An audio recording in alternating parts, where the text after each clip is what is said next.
اور آج ہمارے معاشرے کے اندر علماء کے ساتھ کیسا سلوک کیا جاتا ہے۔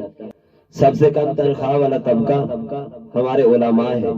ہمارے حفاظ ہیں، لیکن اس کے باوجود وہ دین کی خدمت کرنے میں کبھی بھی پیچھے نہیں ہٹتے، کیونکہ وہ حدیث مبارکہ پڑھتے ہیں۔ حضرت علی المرتضیٰ شیخ خدا رضی اللہ تعالیٰ عنہ ارشاد فرماتے ہیں، کریم آقا لجپال علیہ السلام نے، اللہ کے آخری نبی صلی اللہ علیہ وآلہ وسلم نے ارشاد فرمایا کہ میں نے ایک مرتبہ جبریل سے پوچھا ہے، جبریل اہل علم کے متعلق مجھے بتلاؤ کہ ان کی فضیلت کیا ہے۔ تو اللہ کے مقرب فرشتوں میں سے حضرت جبریل علیہ السلام کریم آقا لجپال علیہ السلام کی بارگاہ میں حاضر ہونے والے حضرت جبریل علیہ السلام نے عرض کی، یا رسول اللہ صلی اللہ علیہ وسلم، علماء جو ہے وہ آپ کی امت کے چراغ ہیں، اور خوشخبری ہے ان لوگوں کے لیے جنہوں نے انہیں پہچانا، اور بدبختی ہے ان لوگوں کی جنہوں نے ان کو ناراض کیا، ان کو تکلیفیں دی۔ دنیاوی ضروریات بھی پورا کرنے کے لیے جو ہے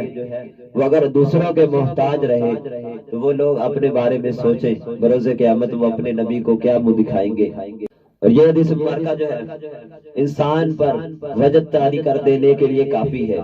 انسان کو دین کے راستے کی طرف لانے کے لیے کافی ہے۔ اور اگر آج بھی یہ حدیث مبارکہ سننے کے باوجود بھی ہم اپنی اولاد کو دین کے راستے کی طرف نہ لگائیں تو پھر ہمیں اور کون سی چیز ہے جو دین کی طرف لا سکتی ہے۔ حضرت ابو ذر رضی اللہ تعالیٰ عنہ ارشاد فرماتے ہیں کہ کریم آقا لجپال علیہ السلام نے ارشاد فرمایا، اے ابو ذر، اگر تو صبح کو اٹھے اور قرآن پاک کا ایک باب پڑھ لے تو یہ تیرے لیے 100 رکعت پڑھنے سے زیادہ بہتر ہے۔ اور اللہ کے حبیب علیہ السلام نے ارشاد فرمایا کہ اگر تو ہر صبح اٹھ کر قرآن مجید کا ایک باب کسی دوسرے کو سکھلائے، خواہ تو نے خود عمل کیا ہو یا نہ کیا ہو، اللہ کے حبیب علیہ السلام ارشاد فرماتے ہیں کہ یہ تیرے لیے 1000 رکعت نفل پڑھنے سے بھی بہتر ہے۔ اور حضور علیہ السلام نے مزید ارشاد فرمایا، کریم آقا لجپال علیہ السلام نے ارشاد فرمایا کہ جس شخص نے علم کا ایک باب سیکھا اور اس نے یہ نیت کر لی کہ وہ لوگوں کو سکھلائے گا،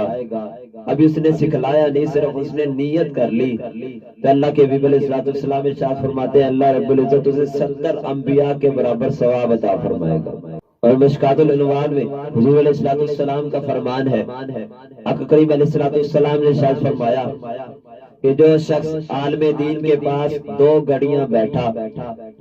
یا اس کے ساتھ بیٹھ کر 2 لقمے لگائے یا اس سے 2 ایسے کلمات سیکھ لیے جو دین کے متعلق تھے یا اس کے ساتھ 2 قدم چلا تو اللہ کے حبیب علیہ السلام ارشاد فرماتے ہیں اللہ رب العزت اس شخص کو 1 نہیں 2 جنتیں عطا فرمائے گا۔ اور اللہ کے حبیب علیہ السلام نے مقدار بیان فرمائی، حضور فرماتے ہیں کہ اس شخص کو جو دی جانے والی 2 جنتیں ہیں اس میں سے پہلی جنت کی مقدار اتنی ہوگی جتنی پوری دنیا موجود ہے۔ اللہ کے حبیب علیہ السلام نے ارشاد فرمایا کہ جس شخص نے نماز با جماعت ادا کی اور اس کے بعد میں اس نے دیکھا کہ قریب علم کا حلقہ بیٹھا ہوا ہے، وہ نماز ادا کرنے کے بعد اٹھا اور ان لوگوں کے درمیان بیٹھ گیا اور اللہ رب العزت کا کلام سنا اور پھر اس پر عمل کیا تو اللہ حضور علیہ السلام ارشاد فرماتے ہیں اللہ رب العزت اسے 6 چیزیں عطا فرمائے گا۔ پہلی کہ اسے حلال رزق نصیب ہوگا، دوسری عذاب قبر سے محفوظ رہے گا، تیسری بروز قیامت اس کا نامہ اعمال اس کے دائنے ہاتھ میں دیا جائے گا، چوتھی پل صراط پر گزرنا اس کے لیے آسان ہوگا، بجلی کی رفتار سے گزر جائے گا، پانچویں اللہ رب العزت اس کا حشر انبیاء کے ساتھ فرمائے گا، چھٹی اللہ کے حبیب علیہ السلام نے یہ بشارت عطا فرمائی اللہ رب العزت ایسے شخص کو جنت میں ایک ایسا سرخ یاقوت کا مکان دے گا جس کے 40 دروازے ہوں گے اور اللہ رب العزت نے یہ خاص اسی کو عطا فرمانا ہے۔